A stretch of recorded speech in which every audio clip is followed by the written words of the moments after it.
Presidente, come cominciamo questa legislatura?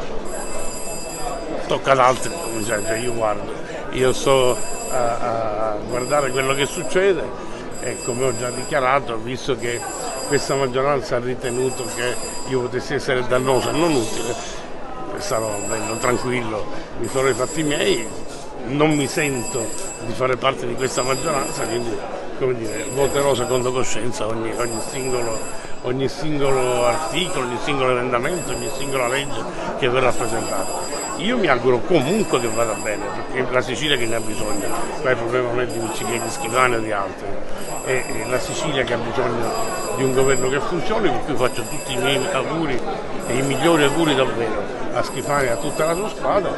Come dire, non ci credo, ma faccio i miei auguri sinceri a tutti. Io credo tensione. Dicono. Un elettoralmente chiedo di tensione.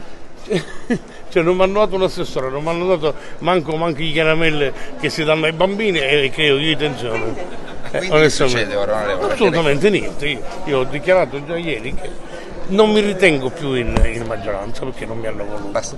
Personalmente io, non c'è nessuno, io. E quindi opererò a coscienza, secondo quello che penserò giusto fare. Certo, non ho più il senso di appartenenza nei confronti di chi non mi ha voluto, questo è certo. Sono state parole forti anche del Presidente del Presidente. No, questo non dovete dire minchiate.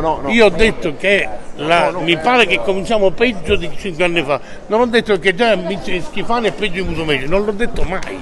Però voi giornalisti siete fatti così.